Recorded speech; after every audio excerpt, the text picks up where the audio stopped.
Killer Innovations Podcast for Saturday, February 4th, 2006. Show number 44. Coming to you from Sunnyvale, California.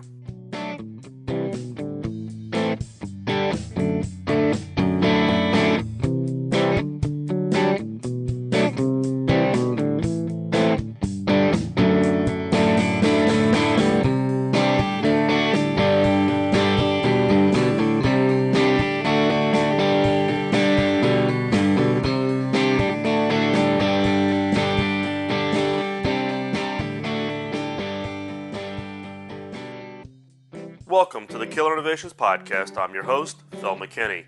Before we get started, please keep in mind that the information and opinions expressed in this podcast are mine and mine alone, and do not necessarily reflect those of my past, current, or future employers. Well, thanks for all the feedback. I'm getting a lot of emails. I'm also seeing a lot of comments posted on podcastalley.com, which is the main podcast site for comments and voting. Rest assured, I read each and every comment that gets posted up on Podcast Alley. There's also a number of comments that are getting posted on iTunes. I think there's a total of 4 now. So you can either post at either one of those sites and let other listeners know what you think about the show. There's actually one comment posted on iTunes that is a little bit negative, but actually gives some good constructive criticism and feedback to the show. So I take all those to heart. I'm looking for honest feedback. You can always email me also at podcast@killerinnovations.com, and I'm working pretty diligently to stay up on responding to all of your emails. I'm looking for audio feedback. You can record this on your PC or any kind of device that would generate either a WAV or an MP3 file and send it to me. We're going to play audio feedback on show number 50. So we're at show 44 today, coming up quickly on show number 50. Looking for feedback on the show, comments, how you've used the Killer Innovation approaches in your either business or personal life, or just general feedback or comments. So get those audio feedback in, give them to me in plenty of time so that I can roll them all up into show number 50. Also, it's after the first of the month, so don't forget to vote.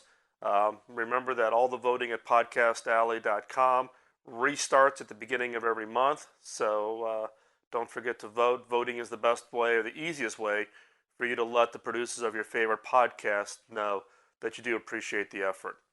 Let's see, upcoming events and appearances. I will be at the 3GSM conference in Barcelona, Spain from February 13th and 14th. So I'm only going to be there for 2 days. I'm not there for the entire show. I've got one listener who's dropped me an email about meeting up. If there's others, please just drop me an email, and we'll try to see if we can't coordinate the schedules. Also, I've gotten a few listener requests for giving speeches or making appearances.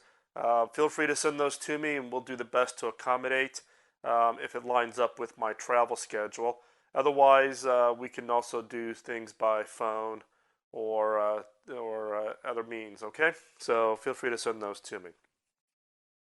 Segment 1. This week's topic is going to be about startup innovations. I get a number of emails from listeners talking about, okay, I've got this great idea. How do I translate it? I've never gone off and actually taken an idea and run it all the way through to creating a product. Now, we've talked about the process of how you do idea conversion into products in previous podcasts. But one of the things I don't think is covered very well, either by the blogs or by other publications, is what can you expect as kind of the phases that every innovator goes through. And what I'm going to focus on is a startup innovator. So this is, you've come up with this great idea, you're not going to do it within your current work environment, but you're thinking about or looking at potentially going off and starting something new. And there's basically, 3 stages for all of us as innovators. One is that startup that you get that you're the first time you've come up with an idea. It's the first time you're going to kind of step up on your own. Then there's what we call growth innovators. So this is after you've done the startup and you're looking for that second, third, or fourth idea. And then the third kind of stage is what I would call repeat innovators. You've gone through, you've done the innovation, you've started something, you've sold it off, and now you're off doing the same, doing a second one. Sometimes that'll be referred to as kind of the serial entrepreneurs. So what I've done is I've laid out kind of what I think are the 14 phases for startup innovators. And I'm going to run through these fairly quickly, but I think you'll get the idea of what I'm talking about here. Stage one is really what I call fertilization. So this is the ideas germinating. You kind of get that inkling. You know you've got something here, that there may be some kind of a motivator. Phase two is what I would call a trigger event. There's something that's going to happen that's going to motivate you to really step forward and try to think about taking that idea and creating a potential business. Trigger events could be things like, in my case, having lost a job, back in the 80s, going through the downturn in Silicon Valley of the 80s. So those of you who are going through the downturn, or went through the downturn here in the 2000s, it's not the first time it happened. So in the case of me and some of my products and technology that I delivered early in the 80s, it was a trigger event from the standpoint of going through an economic downturn and finding myself without really the safety net of a traditional job. Step three, or phase three, is your decision to start a business. You finally have made that decision. You're getting ready to pull the trigger. You're going to go off and really take this idea and go create something really great. Fourth, and this is probably the most important one, and that is finding a mentor. You need to gather personal support for what you're about to do, because it is scary to step out and take an idea that you have and run with it. So step four, very important, find a mentor. 5 is finding a customer. Now you'll notice I put the mentor before the customer, because going out there and trying to find that first customer, if you have a mentor, they can be of great assistance in doing that. Plus, you just need that constant pick-me-up with all the no answers that you'll get from knocking on all the doors. Step 6, finding money to develop the idea into a product. And again, you noticed I put this after you find the customer. 7, delivering the first product. That's the excitement of actually taking that idea, moving it forward, and then actually delivering it to a customer.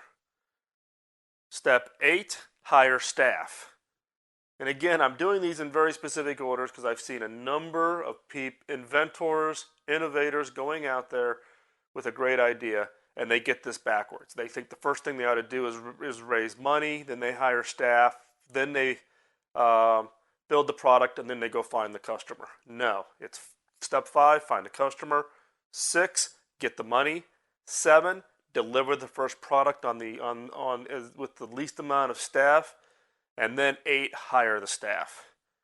Phase 9, then you're in the fast growth phase. That's when all the adrenaline's pumping. You're out there selling customer 2, 3, 4, on. Step 10, which every company will face, is the financial crises. You've overexpanded, you're growing too fast, or you grow too slow and you run out of cash. Every business runs into the financial crises. Phase 11, management crises. Management crises is that your partners or companies that or the individual that you've hired in early on were great in the startup phase, but can't grow the business. You're going to face that management crisis. Phase 12, partnering failure. This is partners that you're going to align with, whether that be your sales channel organizations, your manufacturing partners that you're using overseas. You're going to run into a partnering failure. Phase 13 is the consolidation phase. Every industry goes through it. Every company goes through it. Think of this as kind of a pause, catching your breath before the next phase of growth for your business. And everybody goes through it. It can't always be up and to the right. You kind of have these little valleys you're going to go through. It's how you operate through these valleys that's going to determine the success of your idea. And then step 14, you're starting to look around. You're either losing interest in the business that you've started, or you're thinking about that next new idea. So again, real quick, number 1, fertilization, germinating that idea. 2, some kind of a trigger event will motivate you to take that idea and really start thinking about a business. 3, decision to start the business. That's a defined step. You have to make that clear decision. 4, finding a mentor, gathering that personal support, that support network that's going to be so critical. 5, find a customer. 6, finding the money to develop the idea into the product. 7, deliver the first product. 8, then hire your staff. 9, get ready for that fast growth curve. 10, that first financial crises that you're going to have where you're not going to have enough cash or you're not going to have enough sales to keep the growth going. 11, management crises. Every organization has it. 12, a partnering failure. 13, the consolidation phase, or think of it as kind of that downward pause before the next growth. 14, starting to look around. Either you've lost interest or you've got that next idea that's going to spin off the next business. So again, hopefully that you'll find this useful. It's the order of these are very specific, and what I have found when I've gone off and looked at companies that were started by inventors or highly creative or highly innovative individuals, these being the 14 steps that are good indicators for companies that are going to be successful.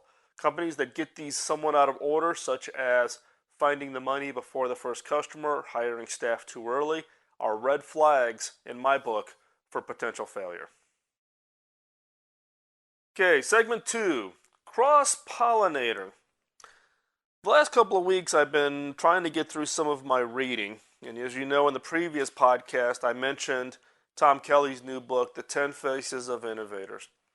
And I was reading in his book about one of the key staff members or one of the key individuals you need for an innovative culture called the cross-pollinator.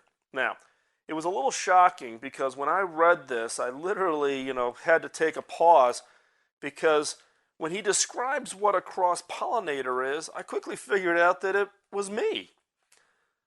So let me read you this quote out of the book, and the book is The 10 Faces of Innovators, and it's talking about the cross-pollinators. So here's the quote. In the corporate world, you can usually spot people in cross-pollinator mode if you know what to look for. They're the product member or project member who translates arcane technical jargon from the research lab into vivid insights everyone can understand. They're the traveler, ranges far and wide for business and pleasure, returning to share not just what they saw, but also what they learned. They're the voracious reader devouring books, magazines, and online sources to keep themselves and the team abreast of popular trends and topics. Well-rounded, they usually sport multiple interests that lend them the experience necessary to take an idea from one business challenge and apply it in a fresh context. They often write down their insights in order to increase the amount they can retain and pass on to others. They're dedicated note-takers, capturing insights in notebooks or electronic form. Cross-pollinators have eclectic backgrounds and develop a distinctive point of view by combining multiple strengths and interests. Well, when I read that, I quickly figured out, that it was me. And it kind of describes some of my more eclectic habits, such as my ferocious note-taking. In fact, I had dinner last weekend with a listener of the podcast here in Northern California, here in Sunnyvale, and needless to say, this particular individual came in and had his Moleskine notebook with him with his ideas, and I actually had 2 of my Moleskines sitting in the car. I didn't bring them into the restaurant, but when I've run into a number of the listeners, I'm finding that we all kind of have some of those similar habits of capturing those ideas, writing them down, being voracious readers, both online and in printed form. In my case, I have the benefit of being able to do extensive travel because of my business, my day job, but being able to look at the activities or being able to see things from a different context or a different point of view. So I haven't never really seen one person really collect all of those kind of eclectic habits that I have and be able to put a label to it. So now I kind of understand my weird behavior, and that my weird behavior really does have a purpose. So needless to say, I'm probably going to copy out this paragraph and give it to my wife so that she doesn't quite look at me so strangely every time I'm doing one of my strange habits with regards to innovation or creativity. Segment 3, the killer question for this week is really about value chain. Now, many times when you're off working on an idea or a product concept or whatever, you tend to focus on the one item, whether it's a widget or a particular service or a particular capability that you're delivering to your customer base. But you quickly need to take a look at what is the entire value chain. Your component piece is only one of multiple pieces that have to be brought together to deliver the entire experience, whether that includes partnering with a retail channel if you're delivering a product to a consumer market. Well, that's part of that value chain. Customer walks into a store, sees your product on the shelf, the salesperson in the store has to be able to sell your product. That's part of the value chain. So the key here is to look at that entire value chain and then look at all the component pieces and then do an analysis from the standpoint of what is the overall value created. So this week's killer question is, what other products and services are used with mine that cost at least as much as mine? Again, what other products or services are used with mine that cost at least as much as mine?